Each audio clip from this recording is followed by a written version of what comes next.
শেষ হবে, তোর জিন্দেগানি শেষ হবে, আমি তোরে যে নিয়ামত দিয়েছি ভাই, ওই নিয়ামতের জিন্দেগি গণনা করি শেষ করতে পারবা না।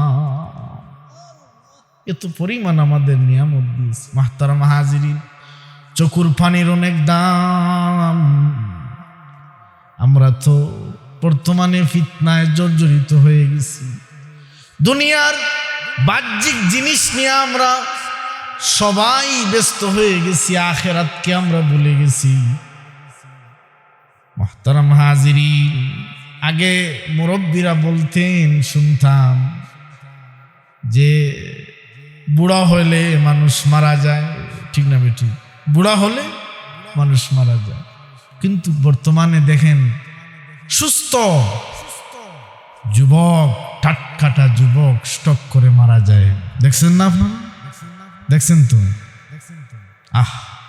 এই জন্য আপনার আমার জিন্দেগি নি কোন সময় কিভাবে শেষ হবে জানা নাই, কিন্তু মাহফিল থেকে তৈরি হন যে আল্লাহ, যেইভাবে এই জায়গা থেকে গফুরগাঁও যাইতে হলে কয় টাকা ভাড়া?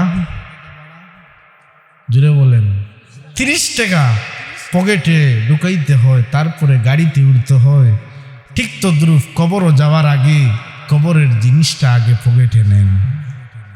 মুহতারাম হাজিরিন, আমি আমার তিলাওয়াতকৃত আয়াতে ছোট্ট একটি আয়াতের অংশ তিলাওয়াত করেছি। রসুলের অসংখ্য হাদিস থেকে আমি একটা হাদিস পাঠ করেছি। মহান রব্বুল আলামিন যদি আমাকে তৌফিক দান করেন, ইনশাআল্লাহ সংক্ষিপ্ত সময় নষ্ট করব। বড় বড় ওয়াইজিন, বহুত বড় আমার চেয়ে ইলমে আমলে ওরা ইন্তজার করতেছেন, অপেক্ষায় আছেন। এদের জবান থেকে সুন্দর আলোচনা শুনবেন ইনশাআল্লাহ। মুহতারাম হাজিরিন, এই পৃথিবীতে অনেক দল আছে না? আমি কোনো দল কটক্ষ করে বলবো না এবং বলতেছি না, বোঝানোর জন্য বলতেছি। অনেক দল আছে, অনেক কিছু আছে, সবাই দাবি করে আমি হক। ঠিক না বেটি? আনাল হক। মুহতারাম হাজিরিন, গফুরগাঁওয়ে যদি যান, সিএনজি স্ট্যান্ডে বিভিন্ন জায়গা ডাকতেছে। আপনি যদি ঢাকায় যান, ঢাকার বাস স্ট্যান্ডে যাওয়ার পর বিভিন্ন লাইনের বিভিন্ন গাড়ি ডাকতেছে। কোন গাড়িতে উঠবেন, কোন গাড়িতে উঠলে আপনি গন্তব্যস্থানে পৌঁছতে পারবেন, এটা নির্ধারণ আপনার গেছে, এটা সিদ্ধান্ত আপনার গেছে। ঠিক না বেটি? ঠিক তদ্রুপ সব দল বলতেছে আনাল হক, আমিও হক, কিন্তু কোন দলের সাথে গেলে, কাদের সাথে গেলে আল্লাহরে পাবেন, রসুলকে পাবেন, এই দলের পরিচয়টা দিয়ে আমার বয়ান শেষ করব। শুনবেন ইনশাআল্লাহ। মুহতারাম হাজিরিন, আমার নবী বলেন, এমন এমন উম্মতরা আসবে, দেখতে দেখা যাবে অনেক সুন্দর, দাড়ি থাকবে, টুপি থাকবে, চেহারাও থাকবে, হাতে তসবিহও থাকবে, সুন্দর সুন্দর তাফসীরও করবে, কিন্তু এই সমস্ত মানুষদের ঈমান একেবারে গগা, চিনেন গগা, কঠার নিচে থাকবে। এদের থেকে আল্লাহ আমাকে আপনাকে হেফাজত করেন। বলেন আমিন, বলেন আমিন, বলেন ইনশাআল্লাহ। মুহতারাম হাজিরিন, এদের পরিচয় দিয়ে আর এদের থেকে কেমনে হেফাজত হবেন, এই কথা বলে ইনশাআল্লাহ আমি শেষ করব। মুহতারাম হাজিরিন কেরাম, স্পষ্ট এটা আকীদার বিষয়। আপনি তাহাজ্জুদের নামাজ পড়েন, জিকির করেন, বৎসরে বৎসরে হজ করেন, আপনার আকীদা যদি সহি না হয়, আপনার আকীদা যদি মজবুত না হয়, আপনার হজ, আপনার যাকাত, আপনার তাহাজ্জুদ কোনো কাজে আসবে না। আসবেনি? কিন্তু আকীদা হইল আসল। এজন্য আকীদার একটা কিতাব আছে, আকাইদান নাসাফি, যারা মাদ্রাসায় পড়ছে এরা বুঝতে পারবি, এই অনেক বড় কিতাব। এই আকীদা কিতাবে এত বর্ণনা দেওয়ার একই কারণ হলো আগে আকীদা, এরপরে আপনার আমল। মুহতারাম হাজিরিন, যদি আপনি ছাতা না টানান আর যদি মনে মনে ভাবেন যে আমি বৃষ্টি থেকে বাঁচতে পারবো, বাঁচবেন নি? আগে কি টানানো লাগবে? হ্যাঁ, ঠিক ঈমান হলো ছাতার সমতুল্য। এই জিনিসের ভিতরে যদি আমি আপনি যদি প্রবেশ না করি, আমরা হাজারই ইবাদত করি, কখনো কি হবে না? কাজ হবে না। মুহতারাম হাজিরিন, ঈমান আর আকীদা, এই দুইটা জিনিস আমাদের সবচেয়ে বড়। ঈমান আর আকীদা। ঈমান মানে কালিমা পড়লাম, কালিমার সাথে যে জিনিসগুলা লুকায়িত আছে, কালিমা পড়ার পরে এই কালিমার ভিতরে যে সমস্ত জিনিসগুলা আছে, আকাইদ, এই জিনিসগুলা মানিয়া যদি আমি আপনি সামান্য ইবাদত করি, আমার রাসূল বলেন আখলিস দীনাকা ইয়াকফিকাল আমালুল কলিল, অল্প আমল করবেন নাজাতের জন্য মস্ত বড় হয়ে যাবে। সুবহানাল্লাহ। আর আকীদা যদি সহি না হয় আর হাজার ইবাদত করেন, আল্লাহর দরবারও কবুল হবে না। মুহতারাম হাজিরিন, এক নম্বর আকীদা হলো সমস্ত নবীরা মাসুম। এই আকীদা লালন কার কার আছে? হাত উঠান। সমস্ত নবীরা মাসুম, কাবলান নবী বাদান নবী, নবুয়তের আগেও মাসুম, নবুয়তের পরেও মাসুম। আকীদা লালন করা এটা সবচেয়ে জরুরি। নাম্বার 2, সমস্ত নবীরা জিন্দা কবরে, এই আকীদা লালন করতে হবে। সমস্ত নবীরা কি জিন্দা? শুধু জিন্দা না, সমস্ত নবীরা নামাজ পড়েন কবরে, হাদিস আছে। হ্যাঁ, সমস্ত নবীরা কি জিন্দা আর কবরে কি করেন? নামাজ পড়েন। এই আকীদা লালন করতে হবে। নবীদের কোনো দোষ, নবীদের কোনো কটূক্তিমূলক যদি কোনো আওয়াজ আর বিকৃতি কারো কাছ থেকে শুনেন, সে যত বড় হোক, সে স্পষ্ট বাতিল। বলেন ঠিক না বেঠিক? নাম্বার 2, সাহাবায়ে কেরাম মেয়ারে হক তথা হকের মাপকাঠি, এদেরকে অনুসরণ করলেই আমি আপনি নাজাতে যেতে পারবো। এই আকীদা আমরা লালন করতে হবে। কিছু আছে, কিছু আমাদের মতো লেবাসতারি মুলবি আছে, যারা সাহাবায়ে কেরামদেরকে মেয়ারে হক মানতে চায় না। আপনারা বুঝতে পারতেছেন?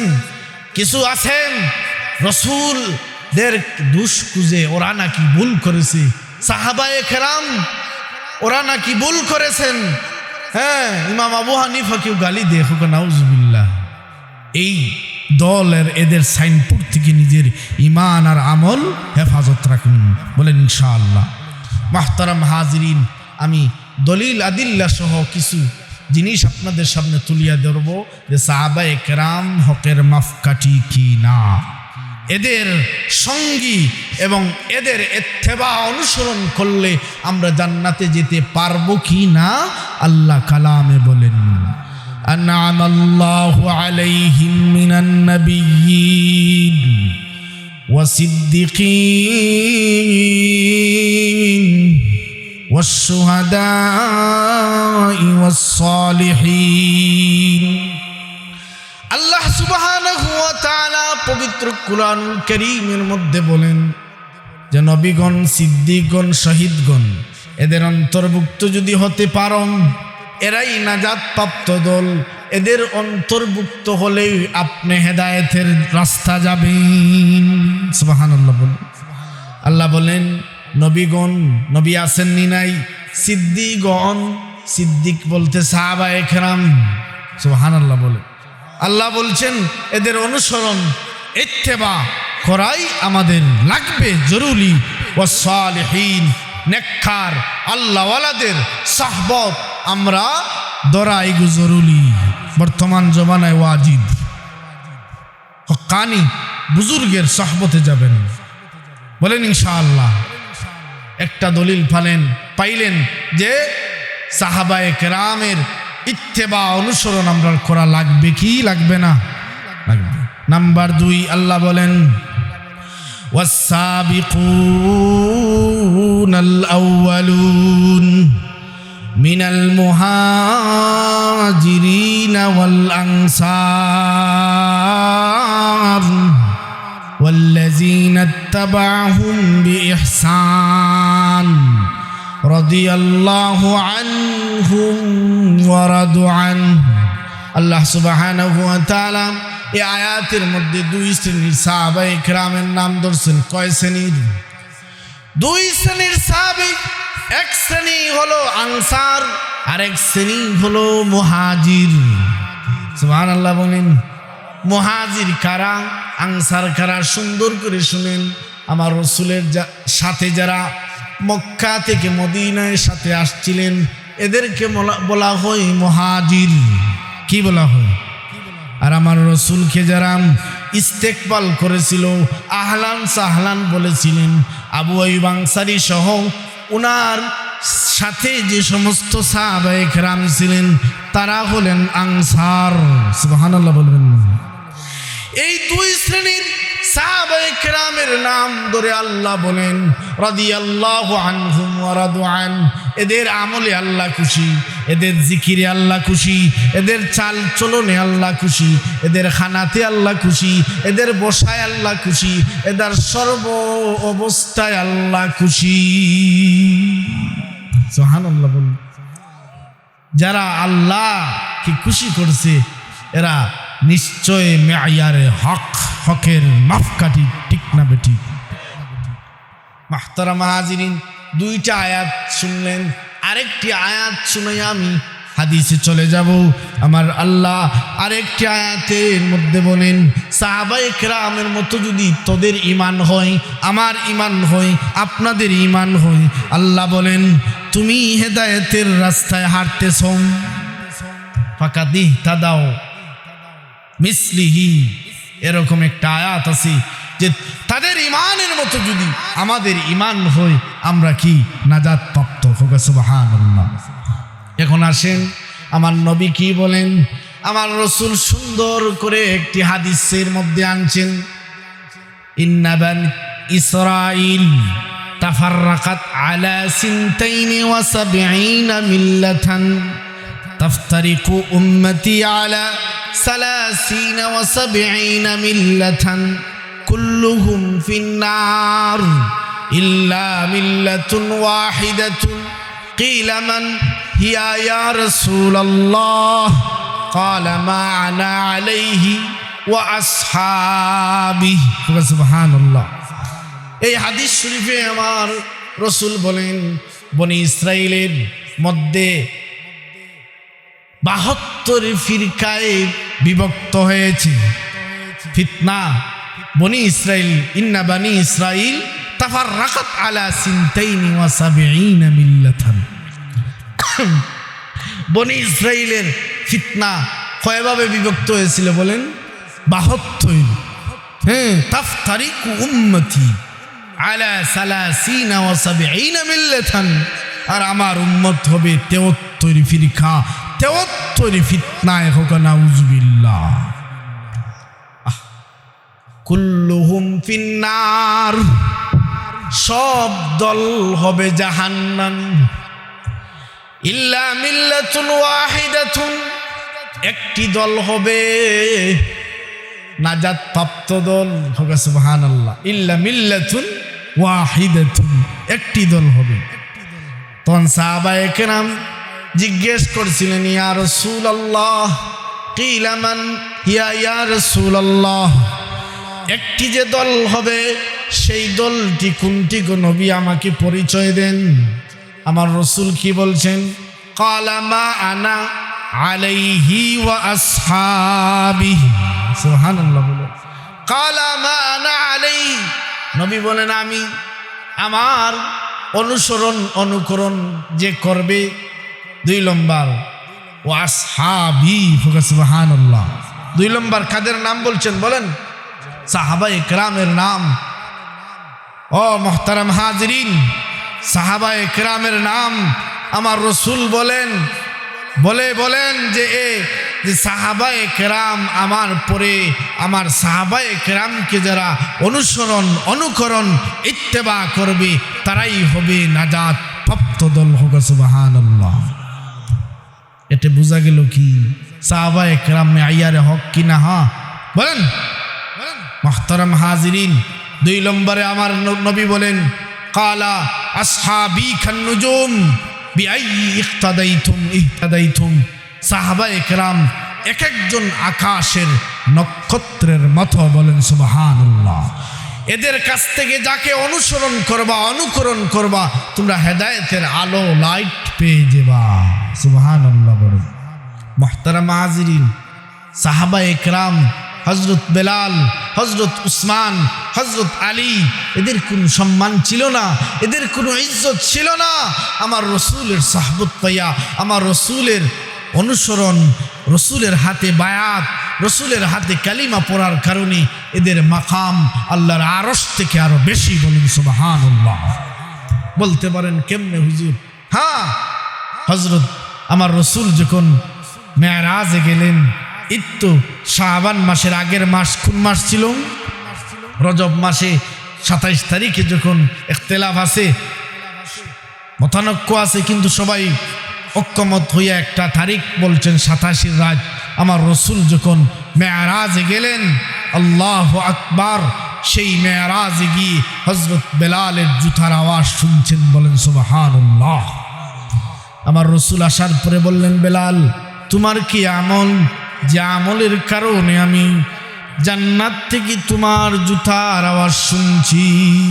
সামিতু তফানা আলাইকা বাইনা ইয়াদাইয়া ফিল জান্নাহ। সামিতু তফানা আলাইকা বাইনা ইয়াদাইয়া ফিল জান্নাহ। হে বেলাল, তোমার কি আমল, যে আমলের কারণে আমি জান্নাত থেকে তোমার জুতার আওয়াজ শুনছি? বলেন সুবহানাল্লাহ। উনি এমন আমল শুনাইলেন, এটা ফরজও না রে ভাই, এটা সুন্নত না, এটা ওয়াজিব না, এটা ছোট্ট একটি আমল, নফল আমল, যেটা করলে সওয়াব আছে, না করলে কোনো গুনাহ নাই। সুবহানাল্লাহ। করলে সওয়াব, না করলে কোনো গুনাহ নাই। যেমন আসরের সুন্নত, ফরজের আগে 4 রাকাত পড়লে নেকি আছে, না পড়লে কোনো গুনাহ নাই। এর চেয়ে আরো নিম্ন স্তর নফল, এই নফলের নাম ওযু করার পরে তাহিয়াতুল ওযু।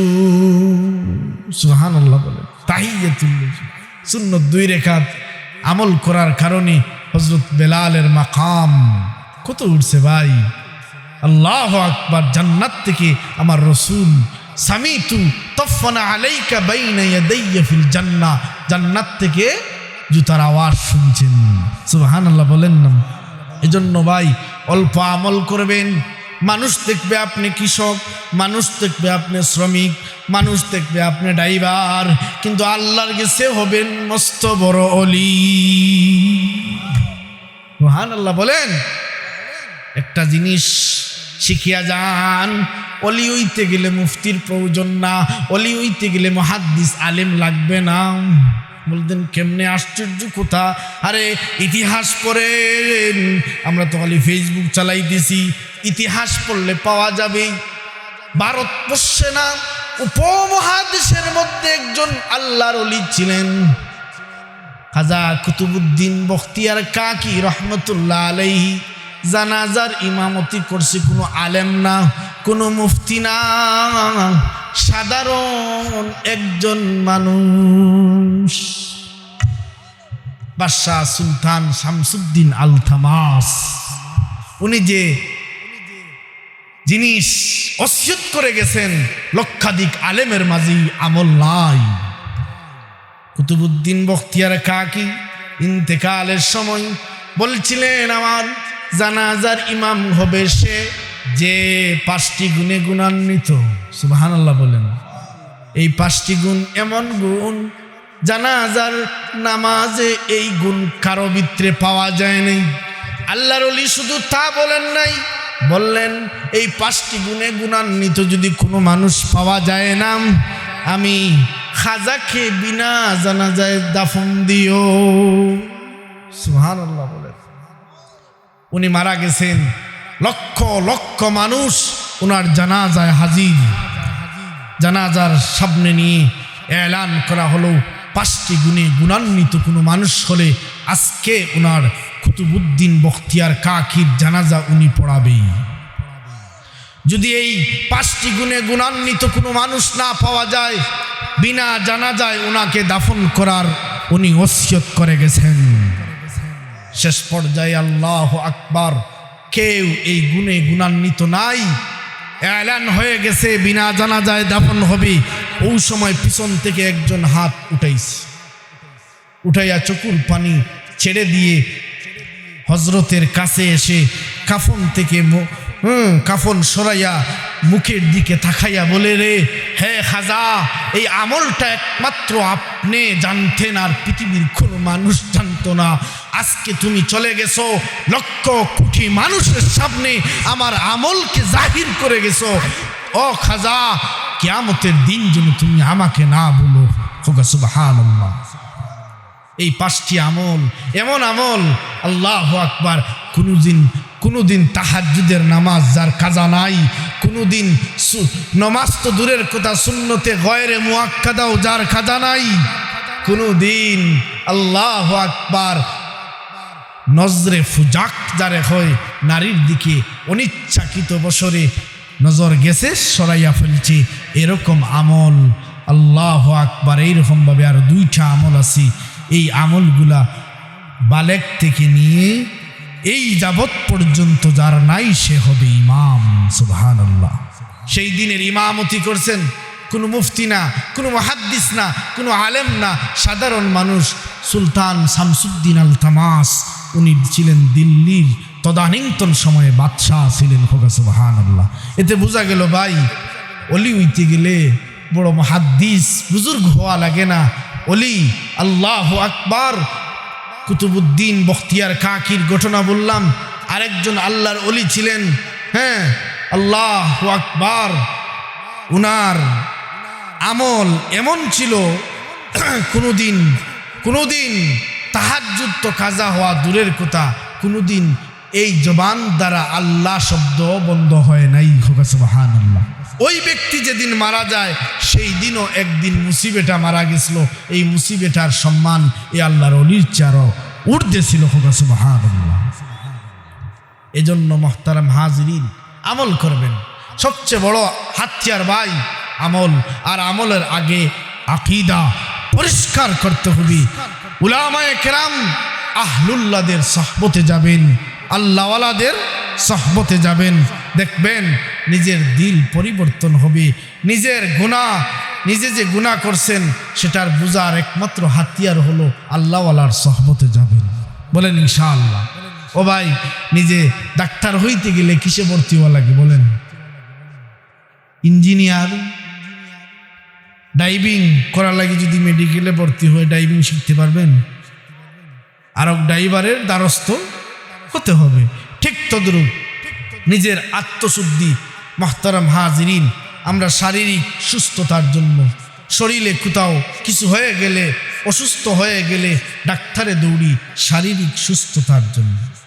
শারীরিক সুস্থতার জন্য ময়মনসিংহ মেডিকেলে যাই, ঢাকায় যাই, হ্যাঁ, বাইরে দেশে যাই। কিসের জন্য? শারীরিক সুস্থতার জন্য। কিন্তু একদিনও গেছেন যে আমার আত্মায় অসুস্থ হয়ে গেছে, কলবে রোগ হয়ে গেছে, হুজুর আপনার কাছে আসছি, আমাকে কিছু প্রেসক্রিপশন স্লিপ লিখে দেন, বলছেন না একদিন? কিন্তু আশ্চর্য, আমরা যখন চাঁদা উঠাই বলে আমার ছেলে বিদেশ, আমার ছেলে অমুক জায়গায় তমুক জায়গায় দোয়া করেন, কিন্তু একদিনও বলছেন হুজুর দোয়া করেন আমার ইমানই মৌত হোক? বলছেন একদিন? না। ও মুসলমান, আমরা কোন দিকে মাহেল হয়ে আছি নিজেই বলতে পারতেছি না। মুহতারাম হাজিরিন, বড় বড় ফকিহ হলরে জিজ্ঞেস করবেন যে শারীরিক অসুস্থতা নিয়ে মারা গেলে সেটা আপনি শহীদি মাকাম পাবেন। কোনো মানুষ যদি ক্যান্সার হইয়া মারা যায়, কোনো মানুষ যদি বিভিন্ন রোগে আক্রান্ত হয়ে মারা যায়, তো তার জন্য জান্নাত আছে, শহীদি মাকাম আছে। আলেম ওলামারে জিজ্ঞাবেন। কিন্তু মাহতারাম হাজিরিন, কলবের রোগ নিয়ে যদি মরেন, আত্মার অসুস্থ নিয়ে যদি মরেন, আল্লাহর কসম রূহটা বের হওয়ার পরেও আপনার জন্য জাহান্নাম শুরু হয়ে যাবে।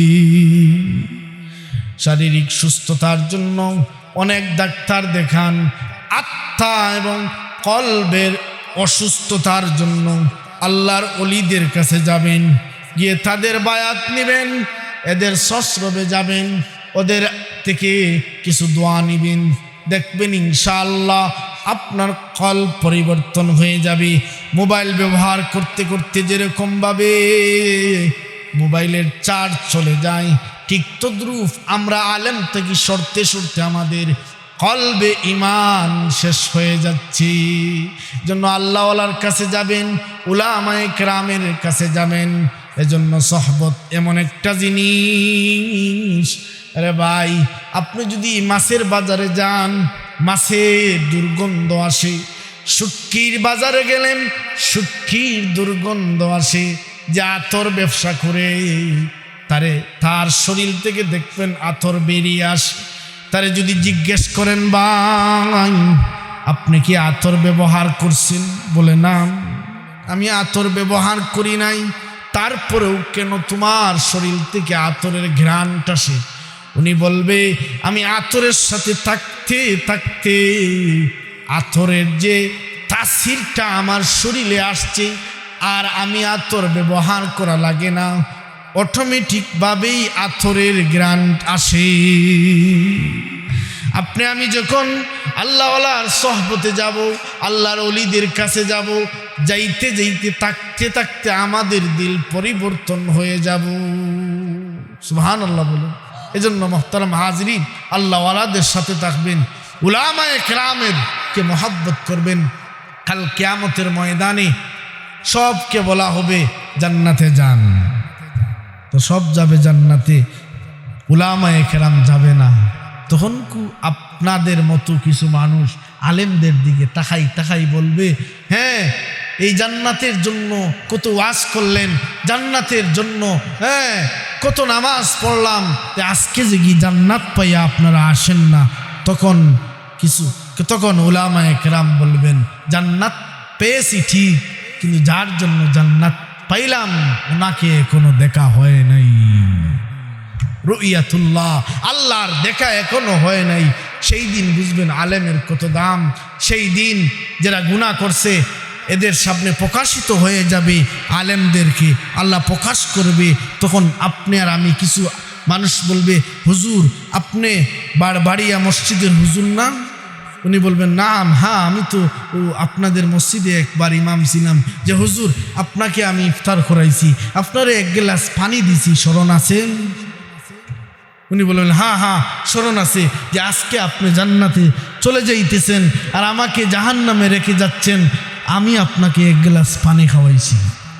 তখন আল্লাহ ফজল আর করমে আপনার এই এক গ্লাসের কারণে, এক গ্লাস পানির কারণে এই আলেমে আপনাকে নিয়ে জান্নাতে যাবে। বলেন সুবহানাল্লাহ। এজন্য মুহতারাম হাজিরিন, আল্লাহওয়ালার সহবত নিবেন, আলেমদেরকে মহব্বত করবেন, এই সমস্ত মজমায় বেশি যাবেন। বলেন ইনশাআল্লাহ। এই সমস্ত মাহফিলে যাবেন তো? বলেন ইনশাআল্লাহ। এই সমস্ত মাহফিলে গেলে কি হয়ে জানেন? খুরাক হয়, খুরাক যেরকম ভাবে। আল্লাহু আকবার। আপনার আমার দুনিয়ার যদি প্রযুক্তিতে রেকর্ড করা যায়, ভিডিও করা যায়, আমার আল্লাহ দুইজন ফেরেশতা রাখছেন, কিরামান কাতিবিন, সব সময় লিখতেছেন। ওদের ভিডিওতেও যাবে আমরা যে এই মাহফিলে বসে কিছুক্ষণ ওয়াজ শুনছি, ঠিক না বেটি? যাবে না? এজন্য মুহতারাম হাজিরিন, কাল কিয়ামতের ময়দানে প্রকাশিত হবে আমাদের আমল, আমাদের সবটুকু প্রকাশিত হয়ে যাবে। যেমন মালি হাযাল কিতাব লা ইগাদিরু সাগীরাতাও ওয়ালা কাবীরাতান ইল্লা আহসাহা ওয়া ওয়াজাদু মা আমিলু হাযিরা আমাদের আমল, আমাদের সবটুকু প্রকাশ হয়ে যাবে।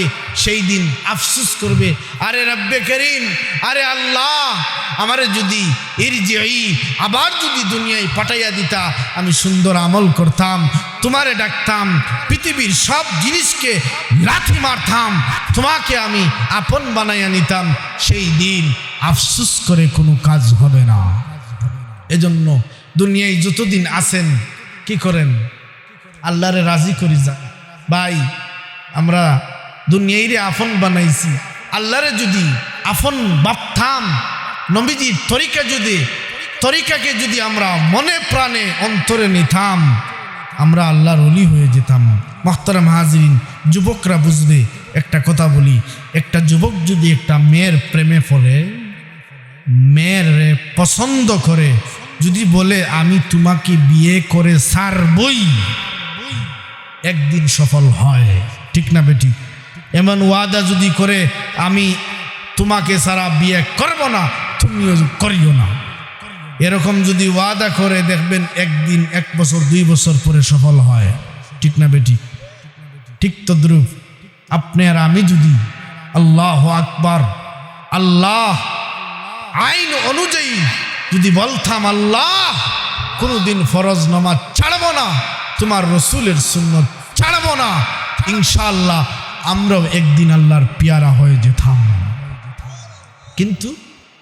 আমরা উল্টা, নিজের প্রেমিকায় যদি মেসেজ দেয়, সময় মতো যদি রিপ্লাই না করতে পারি, প্রেমিকা রাগ করে।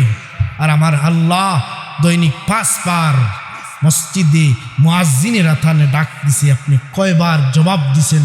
আল্লাহ রাগ করবে না? বলেন, কথা বলেন না কেন? দুনিয়ার সামান্যতম একজন মহিলা যদি তার মেসেজের উত্তর না দেওয়ায় রাগ করে, বাঙ্গাইতে অনেক কষ্ট হয় রাগটা, কিন্তু আল্লাহ আমাদের কি 5 বার ডাকতেছি, আমরা সাড়া দিতেছি না, আল্লাহ কেমন আমার প্রতি, আপনার প্রতি রাগ করবেন? নিজের কাছে নিজেই প্রশ্ন করেন, উত্তর নিজের কাছে আছে। মুহতারাম হাজিরিন, এজন্য আপনার আমার যে আমল, এই আমল লইয়া আল্লাহর কাছে গেলে উপায় নাই, জাহান্নাম ছাড়া উপায় নাই। আমরা দুনিয়ারে মূল্য দিতেছি না রে মুসলমান, কবরও যাবেন। আমার শেখ ও মুর্শিদ শেখে বরুণা নাম শুনছেন? সিলেট মৌলভীবাজারের বরুণার পীর সাহেব নাম শুনছেন? হযরত বলতেন, তোমার আগে ওই জমিনে বাস করেছে অনেকজন, ওরাও গেছে, তুমিও যাবে, থাকবে না আর বেশিক্ষণ। এটা কিন্তু সিলেটি ভাষা, বুঝছেন নি? আল্লাহর ওলি বলেন, আমার আগে এই দুনিয়াতে আমার বাবা ছিল, ঠিক না? কার কার বাবা নাই হাত উঠান। আপনাদের বাবাও তো এই জমিনে বাস করেছে, আপনাদের বাবাওরাও তো সংসার করেছে, বাজার সাজার করেছে, জমিনের ক্ষেত কামারি করেছে, ঠিক না বেটি? ওরা কি আছে? ওরা ইন্তেকালের পরেও আপনারা হয়েছেন মালিক, ওরা এখন নাই, আপনারা মালিক। আপনি কি এই জমিনে থাকবেন? বলেন। তোমার আগে ওই জমিনে বাস করেছে অনেকজন, ওরাও গেছে, তুমিও যাবে, থাকবে না আর বেশিক্ষণ। ফজরে আজান দিলে ঘুমাও যুবক, হে বৃদ্ধ বাবারা, ফজরের আজান দিলে ঘুমাও। কেউ ডাকলে বলো আমার ঘুম নষ্ট হয়ে যাবে, কেউ ডাকলে বলো রাগ করো, গুসা করো, কিন্তু জানো এমন ঘুমাইবা কেউ আর তোমাকে ডাকবে না, কেউ আর তোমাকে ডিস্টার্ব করবে না। যারে খাওয়ানোর জন্য ফজরের নামাজ ছাড়লা, জোহরের নামাজ ছাড়লা, আসরের নামাজ ছাড়লাম, ওই সন্তানটাও কিছুদিন পরে তোমার কবর কোথায় ভুলে যাবে। এজন্য আপন কারে বাবর এমন বাদো মায়ার ধরে, প্রাণের চেয়ে প্রিয় যেজন যাবে সেও ভুলে। এ লাগে আল্লাহকে বন্ধু বানান, আল্লাহকে আপন বানান। একটা জিনিস আপনাদেরকে দিয়ে যাই, কিছুই আমি দিতে পারলাম না, একটা জিনিস দিয়ে গেলাম। এই জিনিসটা হলো, নিজের অনেক বিষয় আছে, পার্সোনালি বিষয়, নিজের বন্ধু জানে, নিজের স্ত্রী জানে, নিজের পাড়া প্রতিবেশী জানে, কিন্তু এমন একটি আমল বানাইয়া আমার রব্বে করিমের কাছে যান যে আমলটা একমাত্র আল্লাহ আর আপনার মাঝে সীমাবদ্ধ থাকে, একমাত্র আল্লাহ আর আপনার মাঝে থাকে। নিজের স্ত্রী জানতো না, নিজের বাবাও জানতো না, নিজের বন্ধু জানতো না। এই আমলটা যদি বানান, কাল কিয়ামতের ময়দানে বলতে পারবেন আল্লাহ কিছুই নিয়ে আসতে পারি নাই, কিন্তু একটা আমল আপনার কাছে নিয়ে আসছি, সেটা কেউ জানে না, পৃথিবীর কেউ জানে না, একমাত্র আপনি জানেন। এই আমলটা বলবো তো ইনশাআল্লাহ, শুনবেন তো? এই আমলটা হলো, হাঁটতেছেন, আপনার জবান কিন্তু দেখবেন বন্ধ, জবান বন্ধ রেখে জিহ্বা দিয়ে বলেন আল্লাহ আল্লাহ। জবান বন্ধ রাখেন, ঠোঁট বন্ধ রাখেন, ভিতরের জিহ্বা দিয়ে বলেন আল্লাহ আল্লাহ আল্লাহ। দেখছেন নি ঠোঁট লাড়ানি লাগেনি না, কেউ জানেনি, আপনার পাশে জি উনিও জানবে না, ঠিক না বেঠিক?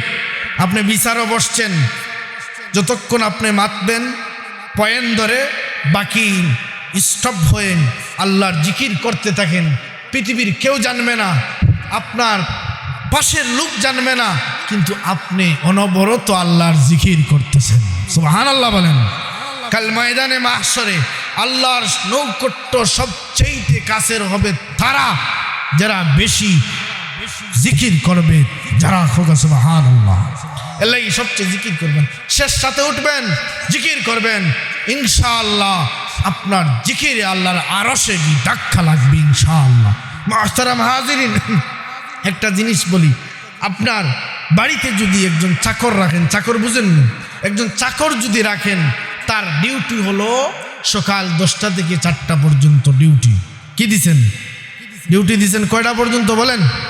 4টা থেকে, হ্যাঁ 10টা থেকে কয়টা পর্যন্ত? 4টা পর্যন্ত ডিউটি, তারপরে তার বাসায় চলে যায়।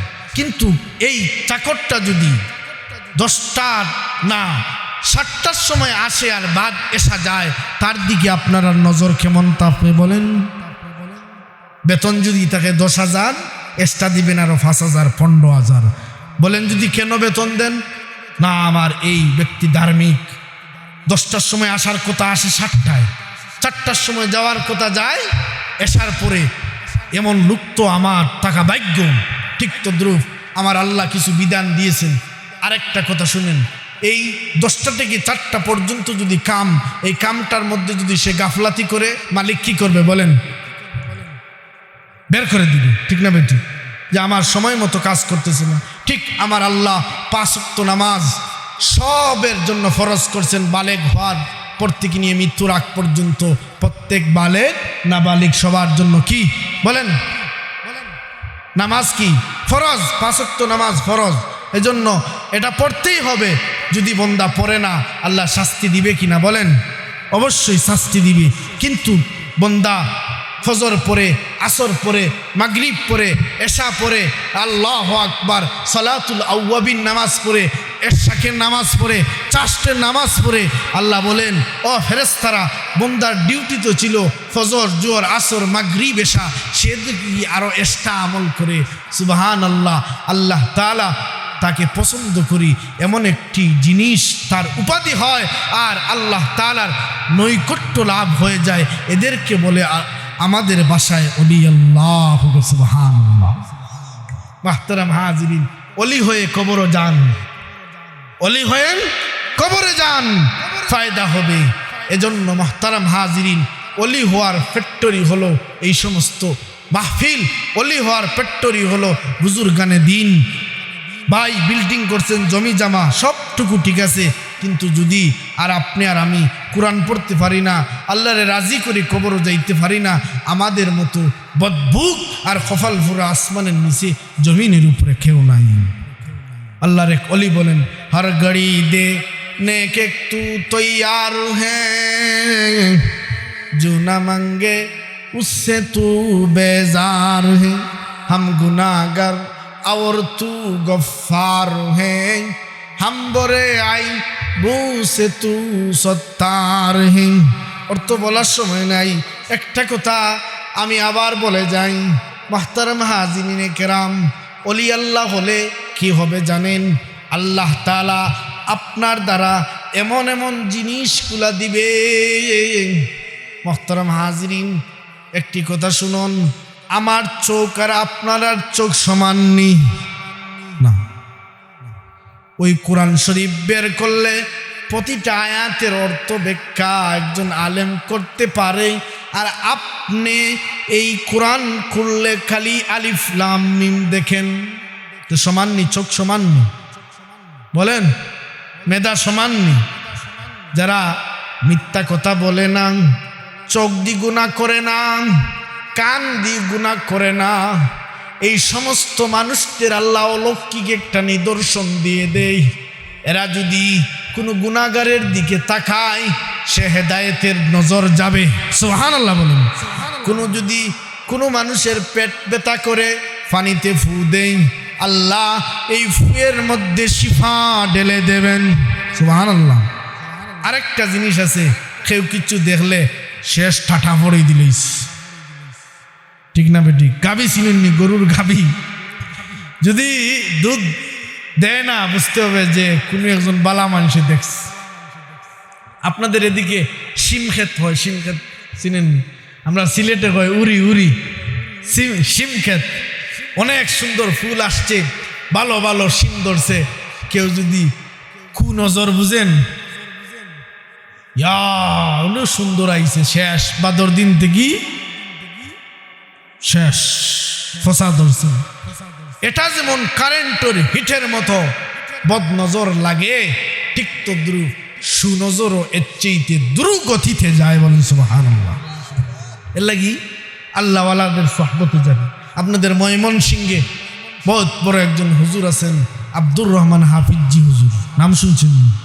হ্যাঁ, মস্ত বড় আল্লাহর শেখে মাহমুদুল হাসান যাত্রাবাড়ি মহিউস সুন্নাহ, আমার হাদিসের উস্তাদ। আপনাদের ময়মনসিংহের সম্ভবত সরখরি স্যার, হ্যাঁ, হজরত আছেন। আরো এরকম ভাবে বালিয়ার পীর সাহেব ছিলেন, নাম শুনছেন? নাম শেখে বালিয়া। আরো এরকম আছেন। এই সমস্ত আল্লাহওয়ালাদের সাহবতে যাবেন, নিজেকে ধন্য মনে করবেন, গোপনীয় সম্পর্ক রাখবেন, গোপনীয় তাল্লুক রাখবেন। দেখবেন কি হবে জানেন? মৃত্যুর সময় তাজকির শাহাদাতি ইনদাল মাউত, মৃত্যুর সময় কলিমা নসিব হবে। মুহতারাম হাজিরিন, এই সমস্ত আলেমদেরকে জিজ্ঞাবেন, মসজিদের হুজুরদেরকে জিজ্ঞেস করবেন, কোনো আলেম হতে পারবে না একটা কিতাব না পড়লা পর্যন্ত। এই কিতাবের নাম হইল তাফসীরে ইবনে কাসির।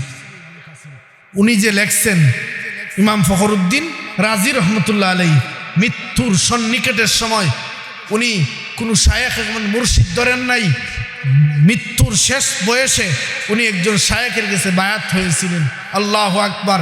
মৃত্যুর সন্নিকটের সময় শয়তান এসে উনাকে কুমন্ত্রণা দেওয়া শুরু করছে যে আপনি তো বহুত বড় শায়েখ, কিতাব লেখছেন, তাফসীরের কিতাব লেখছেন, বলেন তো আল্লাহ কয়জন? শেষ করে দিছি, বলেন তো আল্লাহ কয়জন? তো উনি বলছেন আল্লাহ একজন। শয়তান বলে না না, আল্লাহ একজন না, আরো আসুন। তখন আল্লাহ রব্বুল আলামিন উনার শায়েখের মাধ্যমে আল্লাহ তাআলা কাশফ করে দিয়েছেন।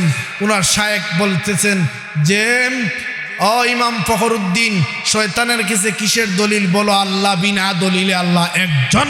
সুবহানাল্লাহ বলুন। অনেকে বলতে পারেন যে তাই দেখলা কিলা, তাই দেখছেন কেমনে? বলতে পারে না। এদের জবাব শুনেন। জবাব হলো, হযরত আমিরুল মুমিনিন খলিফাতুল মুসলিমিন, উনি মসজিদে নববী দাঁড়িয়ে জুমার খুতবা দিতেছেন। ওই সময় বলছেন আসারিয়াতুল জাবাল, ঠিক না বেঠিক? আলেমদেরকে জিজ্ঞাবেন এই কথাটা গেল কেমনে, পৌঁছলো কেমনে? হযরত সারিয়া রাদিয়াল্লাহু তাআলা আনহু যুদ্ধ শেষ করে আসছেন, জিজ্ঞেস করলেন আপনাকে কি হযরত আমিরুল মুমিনিন ডাকছেন, শুনছিলেন? উনি বলছেন যদি এই সময় উনি যদি না ডাক দিতেন, আমরা কাফেরদের হাতে কচু কাটা হয়ে যেতাম। সুবহানাল্লাহ বলবেন না? যে এই ডাকটা যে পৌঁছাইছেন, ইমাম ফখরুদ্দিন রাজির পীরেরও এই কথা উনি পৌঁছাইছেন। উনার নাম বলেন, কে বলতে পারবেন আগে? আল্লাহ সুবহানাহু ওয়া তাআলা। মুহতারাম হাজিরিন, আল্লাহওয়ালা বলেন আল্লাহর সাথে লাইন লাগান, আউলিয়াদের সাথে লাইন লাগান। যারা বলে আউলিয়া নাই, পীর মুরিদি নাই, এদের কাছ থেকে 100 হাত দূরে থাকবেন। টাকের পিছনে লেখা আছে না, 100 হাত দূরে থাকেন, এদের পিছন থেকেও 100 হাত দূরে থাকবেন। এই দেশে একমাত্র দ্বীন আর ইসলাম আসছে আউলিয়াদের মাধ্যমে, ঠিক না বেটি? বলেন তো, কোন সাহাবী আসছে এই ময়মনসিংহ, সিলেটে, বৃহত্তর বাংলাদেশে? না, দ্বীন আসছে কার কাছ থেকে? ওলিয়াদের কাছ থেকে। আমাদের সিলেটে শাহজালাল মজররদি এমনই, শাহফরান মজররদি এমনই। এদের কারণে তো মানুষ মুসলমান হয়েছে, যে এদেরকে মাইনাস করে, ক্রস করে যারা বলে পীর মুরিদি নাই, সাহাবায়ে কেরাম মে আইয়ারে হক না, নবীরা দুষ করছে, সাহাবায়ে কেরাম দুষ করছে, এই সমস্ত বিদ্বেষমূলক বক্তব্য যাদের কাছ থেকে আসে, শরিয়া আইন মানি না, পর্দা মানি না, পূজা আর রোজা সমান, এই সমস্ত যারা বলবে, এদের কাছ থেকে 100 হাত দূরে থাকবেন, নাহলে ঈমান হারাবেন। ওয়ামা আলাইনা ইল্লাল বালা। আসসালামু আলাইকুম ওয়া রাহমাতুল্লাহি ওয়া বারাকাতুহু।